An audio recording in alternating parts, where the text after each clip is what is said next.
Piala Dunia Qatar akhirnya resmi bergulir kemarin. Tentu ada beberapa hal menarik yang layak untuk dibahas di turnamen 4 tahunan tersebut. Salah satunya adalah bagaimana cara Qatar memperkenalkan Islam di mata dunia. Ya, dalam beberapa kesempatan, Qatar memang terlihat sengaja mempresentasikan Islam ke seluruh dunia, entah dari budayanya maupun hal-hal lainnya. Maka tak heran, Piala Dunia kali ini bisa dianggap sebagai dakwah terbesar dalam sejarah modern. Dan untuk itu, inilah beberapa cara Qatar memperkenalkan Islam lewat Piala Dunia. Cristiano Ronaldo, Erling Haaland. Lantunan ayat suci di pembukaan Piala Dunia.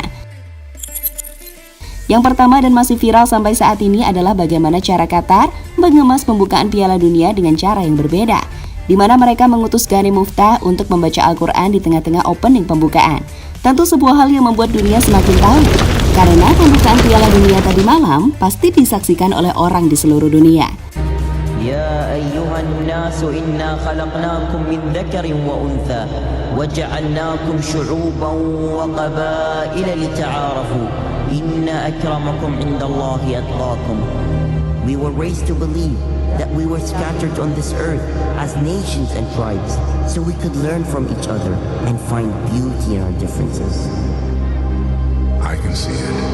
What unites us here in this moment is so much greater than what 558 orang dilaporkan masuk Islam.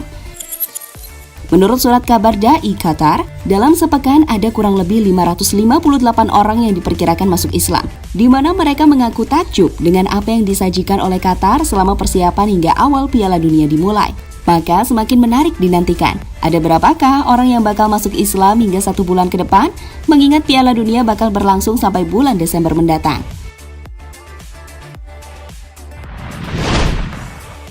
Melarang LGBT dan alkohol. Sebagai negara Islam, Qatar tentu melarang segala jenis yang bertentangan dengan agama tersebut. Di antaranya adalah penyebaran LGBT hingga melarang penjualan bir di dalam stadion.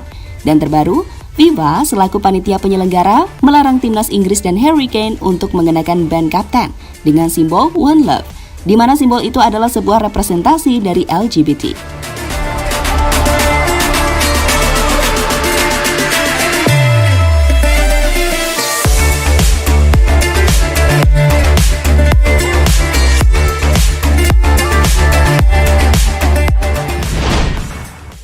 Membuat mural hadis di tempat-tempat umum. Cara lain yang juga dilakukan Qatar untuk memperkenalkan Islam di mata dunia adalah dengan cara membuat mural hadis di tempat-tempat umum. Tak hanya di tempat umum, mural itu juga dibuat di stadion-stadion tempat penyelenggara. Mural itu dibuat dengan 2 bahasa, yakni bahasa Arab dan bahasa Inggris. Itu dilakukan agar semua orang tahu dengan maksud ayat-ayat yang ditulis dalam mural tersebut.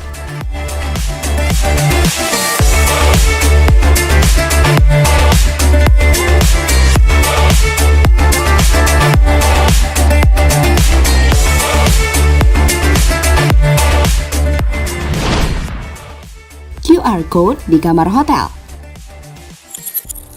Tidak cukup hanya memasang mural hadis, Qatar juga menyediakan kode QR di kamar hotel, di mana kode tersebut akan memperkenalkan ajaran Islam, hadis, serta definisi sederhana dari keimanan. Inilah usaha yang ditempuh dalam sebuah dakwah. Bisa saja apa yang dilakukan tersebut membuat seseorang mendapatkan hidayah dengan izin Allah melalui perantaranya.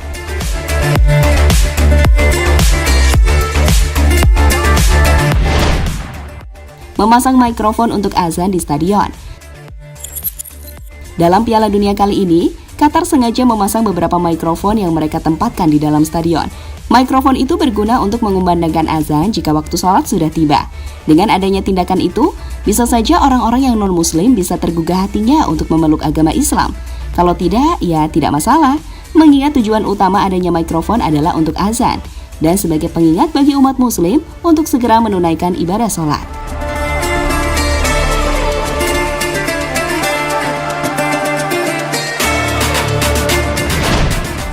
Sabda Nabi di setiap sudut di Piala Dunia. Tak hanya hadis, sabda Nabi Muhammad juga disebar oleh Qatar untuk mempromosikan keindahan Islam. Selain itu, sabda tersebut juga menunjukkan jika Islam adalah agama yang baik-baik. Ya, jika menilik jauh ke belakang, agama Islam memang menjadi sebuah agama yang dicap buruk oleh orang-orang Barat. Maka dengan adanya tindakan seperti ini, bisa saja perspektif itu perlahan hilang dan berubah menjadi pujian untuk agama Islam. Tersedianya area untuk sholat di dalam stadion. Pertama kali dalam sejarah, Qatar akhirnya menyediakan tempat ibadah bagi setiap muslim yang menonton di stadion, di mana mereka menyediakan musola serta tempat wudhu yang bisa digunakan jika waktunya sholat telah tiba. Tentu sebuah hal yang pastinya cukup mengejutkan, karena ini adalah momen pertama kali dalam sejarah Piala Dunia.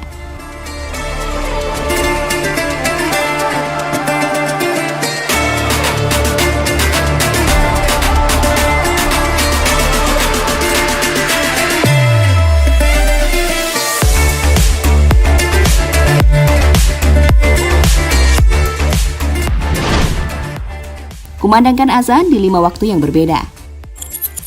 Sebagai negara Islam, kumandang azan pastinya akan selalu ada setiap hari.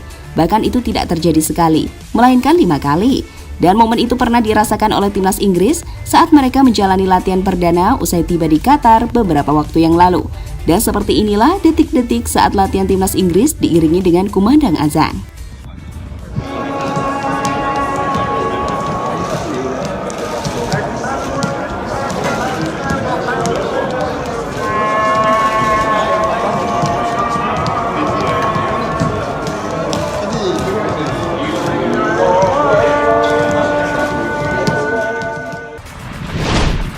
Jadi itulah 9 cara Qatar memperkenalkan Islam lewat Piala Dunia.